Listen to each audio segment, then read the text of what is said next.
వృశ్చిక రాశి వారికి శ్రీ క్రోధినామ సంవత్సరంలో ఆదాయం 8, వ్యయం 14. వృశ్చిక రాశి వారికి శ్రీ క్రోధినామ సంవత్సరంలో రాజపూజ్యం 5, అవమానం 4.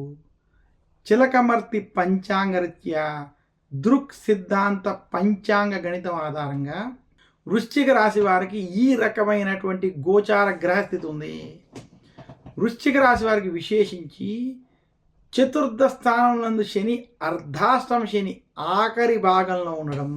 ఇక వృశ్చిక రాశి వారికి ఈ సంవత్సరం బృహస్పతి కొంత అనుకూలంగా వ్యవహరిస్తూ అనుకూలమైనటువంటి స్థితిలో ఉండడం. ఇక వృశ్చిక రాశి వారికి శ్రీ క్రోధినామ సంవత్సరంలో లాభంలో కేతువు, అలాగే పంచమంలో రాహు అనుకూలంగా వ్యవహరించడం, కళత్రంలో గురుని యొక్క అనుకూల ప్రభావం చేత వృశ్చిక రాశి వారికి ఈ సంవత్సరం కొంత మార్పు తెచ్చి శుభ ఫలితాలు ఇచ్చేటువంటి సంవత్సరంగా చూడాలి. వృశ్చిక రాశి వారికి అర్ధాష్టమ శని ప్రభావం ఉన్నప్పటికీ గురుబలం, రాహుకేతు బల ప్రభావం చేత వృత్తి, ఉద్యోగ, వ్యాపార పరంగా మీరు చేసేటువంటి పనుల్లో అభివృద్ధి కనబడబోతోంది. వృశ్చిక రాశి ఉద్యోగస్తులకు ఉద్యోగంలో మీకు ప్రమోషన్లు వంటివి కలిసి రావడం, సపోర్ట్ లభించడం, ఏవైతే అనేక సమస్యలు ఉన్నాయో వాటి నుంచి బయటపడేటువంటి స్థితి గోచరిస్తుంది.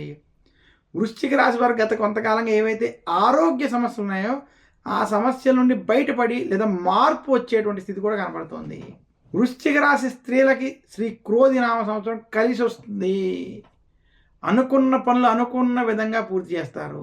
వృశ్చిక రాశి నిరుద్యోగులకు ఉద్యోగ ప్రాప్తి స్పష్టంగా కనబడుతుంది.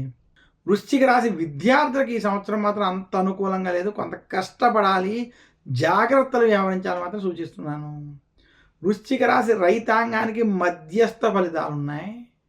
వృశ్చిక రాశి రాజకీయ నాయకులకి ఈ సంవత్సరం అనుకూలమైనటువంటి ఫలితాలు ఉన్నాయి. మొత్తం మీద వృశ్చిక రాశి వారికి శ్రీ క్రోధినామ సంవత్సరంలో మార్పు తెచ్చేటువంటి సంవత్సరం, శుభ ఫలితాలను ఇచ్చేటువంటి సంవత్సరాన్ని మాత్రం తెలియజేస్తూ, వృశ్చిక రాశి వారు విశేషించి వృత్తి, ఉద్యోగ, వ్యాపార పరంగా మీరు చేసేటువంటి ప్రయత్నాలు, ప్రణాళికలు ఏవైతే ఉన్నాయో అవి విజయాలను తీసుకొచ్చి ఇచ్చేటువంటి సంవత్సరంగా చూడాలని తెలియజేస్తూ, బృహస్పతి అనుకూలంగా ఉండడం, గత కొంతకాలంగా శత్రుస్థానంలో ఉన్నటువంటి బృహస్పతి కళత్రంలో అనుకూలంగా వ్యవహరించడం చేత వృశ్చిక రాశి వారికి ఈ సంవత్సరం శుభ ఫలితాలు కలుగుతాయని తెలియజేస్తున్నాను.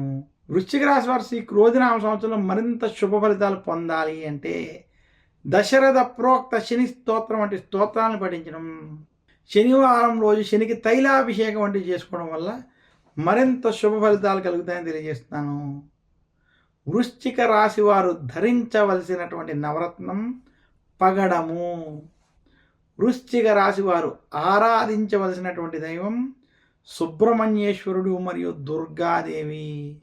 సుబ్రహ్మణ్యేశ్వరుడిని ఆరాధించడం, దుర్గాదేవిని పూజించడం వలన వృశ్చిక రాశి వారికి సుఖ సౌఖ్యాలు, ఆనందము కలుగుతాయి. వారికి ఉన్నటువంటి ఆవేశంతో కూడినటువంటి నిర్ణయాలు దూరమై గ్రహ దోషాలు తొలగుతాయని సూచిస్తున్నాను. వృశ్చిక రాశి వారు శ్రీ క్రోధినామ సంవత్సరంలో శనికి తైలాభిషేకం వంటివి చేసుకుని దశరథ ప్రోక్త శని స్తోత్రం వంటివి పఠించుకోవడం వల్ల వారికి ఉన్నటువంటి శనికి సంబంధించినటువంటి దోషాలు తొలగి మరింత శుభ ఫలితాలు కలుగుతాయని తెలియజేస్తూ, తదుపరి రాశి మకర రాశి. మకర రాశి యొక్క ఫలితాలు ఇప్పుడు మనం చూద్దాం.